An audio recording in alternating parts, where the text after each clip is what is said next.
Hello there and welcome to a little channel news video. In this video I've got a couple of optional votes that people can give their opinions on if they like, and I'll give an update on the current NLP projects.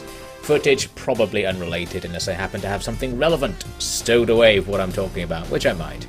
So the first thing is the abridged campaigns. I've just finished making the Xenonauts abridged campaign, thanks to everyone who followed that. And for the next one I thought I'd give an actual spread of options and see what people preferred. So I've got a little straw poll link in the description.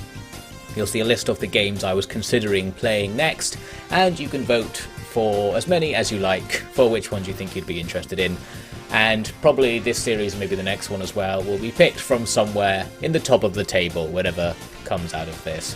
So now I'll just quickly go through the options for a bit more explanation.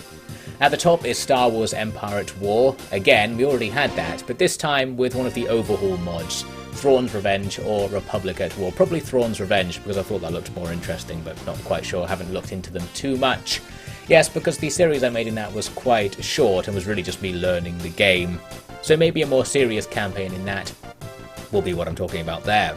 The next option is Rise of Three Kingdoms, the mod for Medieval 2 Total War. So in preparation for the eventual Total War Three Kingdoms, I thought at some point I'll play some of the modded editions that came earlier.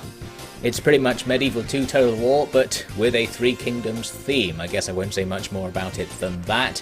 There's also, though, split off from that, another option, the Romance of the Three Kingdoms mod for Shogun 2, which is a Shogun 2 overhaul similar to the Rise of Three Kingdoms mod. It's basically the same thing, but in Shogun 2. It's more of a beta, it's more unfinished, and I haven't actually played it, but from what I can see of it, it's more kind of experimental. Looks like the map's pretty open with not much on it. I don't know how strategy gamey it will turn out to be, but I'd like to actually give it a go. So if you'd be interested in seeing a little attempt at playing a campaign in that mod, then pick this option. Next is Oriental Empires, another China-themed thing actually. So this is the game I played very briefly when it came out in order to review it a while back. It's basically Civilization, but more focused on the military side of things, and it's set in China over a long period of history.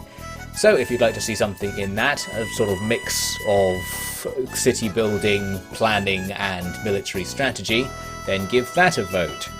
Next on the list is Valkyria Chronicles. This is something people were suggesting back when I was playing Star Wars, because I was using some of the music from it. And it's also on here as a sort of continuation of the XCOM and Xenonauts theme, because it's the same vague sort of game. It's like a squad shooter, only in my opinion it does all the mechanics of XCOM and Xenonauts in a more modern and refined way, and a lot of the major problems that those games have fundamentally are overcome in the way Valkyria Chronicles achieves the same thing. It's not at all the same setting or anything. It's fantasy World War II with an anime style, and it's very unrealistic and stuff. It's more of a game. It's not about simulating a World War II-esque experience at all. But it's still a strategy game of sorts with third-person shooting elements, overcoming some of the line-of-sight problems of the strategy games we've been playing recently. Anyway, so that's on there. Give that a vote if you want to see that. The next option is Nobunaga's Ambition Sphere of Influence. These games, the Nobunaga's Ambition games, are kind of a combination. They're somewhere in between the Paradox strategy games and Total War games, in that they focus a bit more on war than Paradox, and a bit more on nation building and politics than Total War. So it's kind of a middle ground that does neither thing as good as those other games, but has more stuff in it overall compared to them both, because you're doing things from both realms. It's set in Japan, and it's basically a grand strategy sort of game. You just have to take over territory and continue your dynasty, that sort of thing. Now, there is actually a newer one in that series, can't remember what it's called, but I don't have it, which is why Sphere of Influence is the one I've picked. I'm pretty sure they're all vaguely similar, all the games in the series, because they're just whipping them out, so I'm sure this one will be fine. So that was all of the main options, but I was looking through my game list and thought, let's add these two other things as wild cards, because there were two games in my library that I've never played, no idea when I bought them, but I have them, and they're also things that people happen to have suggested before, and they are Divinity Dragon Commander and Tom Clancy's End War. I know basically nothing about either of them, I just remembered people had suggested them, and it turns out I own them. I've just never installed them, so if you are interested in those games, give them a vote. I can't really say anything about them because I have no experience. I think Divinity Dragon Commander is a fantasy strategy game of some kind. It's sort of like an RTS maybe. And Tom Clancy's End War is some sort of World War III military shooter strategy, possibly like World in Conflict thing. Again, I have no idea. So they're on there as well. Anyway, so there's all the options. I think it's a nice spread of different themes and ideas there, keeping it within the strategy realm, just because that's where my channel is in general. Although this abridged campaign or abridged Let's Play format could be applied to anything, just that a Let's Play can be made of anything. An abridged Let's Play can be made of anything if you want the series to be actually watchable, etc. But people don't want that. Anyway, so that's that.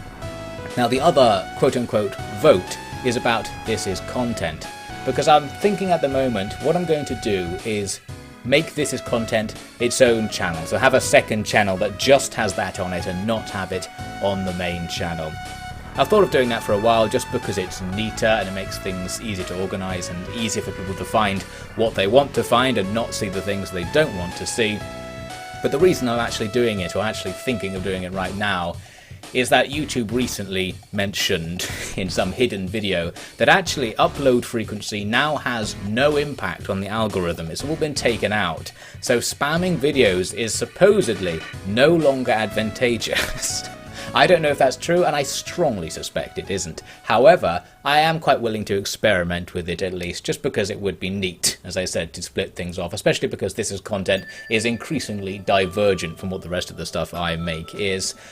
So that's that. The vote here is just an opinion poll on that. Are you for it? Against it? Do you not really care either way? Those are your options, so feel free to give your opinion, and I probably will go ahead and do it, probably starting at the weekend, unless there's a significant reason not to do it, or lots of people say don't do it. So this is your chance to affect that decision.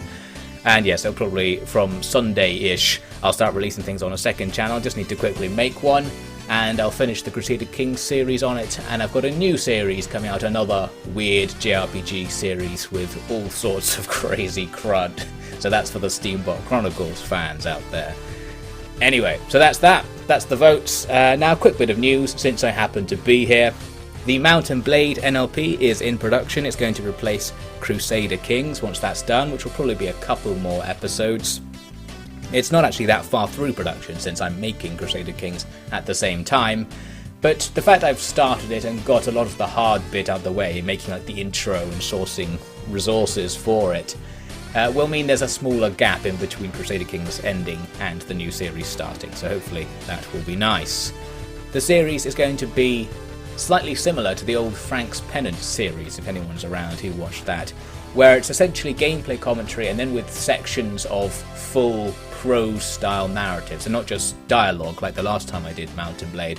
There'll be actual prose, like in the Crusader Kings series basically, so it's a mix of that with an abridged gameplay commentary, I suppose, but also with dialogue in it. Something, I'll work something out, but hopefully it'll be a bit more interesting that way. And for me, it's more interesting to write prose than straight up dialogue, because you can do more with it. Anyway, so that's that. Now, the other series I'm making is in Total War Attila with Ancient Empires as Armenia. This is the replacement to Honourable Gentlemen, and it will start coming out as soon as it's ready, basically. The idea of this campaign is to have it be a small challenge run. It's not going to be a terribly big campaign, probably anyway. I've said that a few times before, and it's turned out to be false. What I'm going to try and do is achieve the minor victory condition as Armenia, which is basically to capture Armenia and all of the provinces around it. However, I'm not allowed to occupy anywhere that wasn't historically part of Armenia.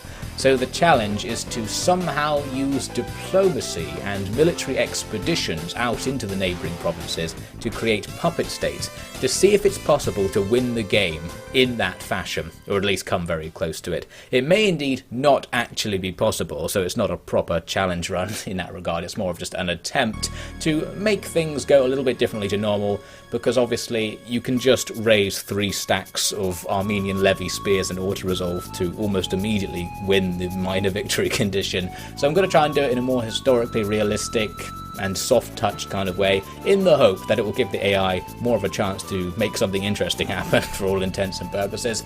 We'll find out. I've only played the beginning and it got off to a good start, so we'll see where it goes, and soon enough you'll see videos from that series. So that's pretty much the news. I'm still making the world's best video game, by the way, if people remember that project. I've been making it the whole time, since whenever it was I last mentioned it, and it's really good, and I'll probably talk about it more once I finally update the graphics to some sort of final mode. It's in alpha version 0.782, so it's that far towards being playable, whatever that means. What else? We got the carrots. Yeah, made some more carrots this year. Made them. the mud made them. And they're all eaten now. And they were pretty good, actually. So next, I'll be hitting the ground with a stick in order to make the soil better for next year's carrots. And I could even plant something else in it in the meantime. Just doing some peasant stuff on the side. I'm developing a video game and practicing medieval-style agriculture, because that's the modern age. I suppose that's it. Right, thank you for watching this news video. Do vote if you happen to care, doesn't matter if you don't. And that's it. I'll see you for more videos in the future, and I'll let you know if a new This Is Content channel appears with a short video, which will have the link to it. So you can go there to get all your content goodness in one concentrated zone. And what a horrible zone it will be. Goodbye.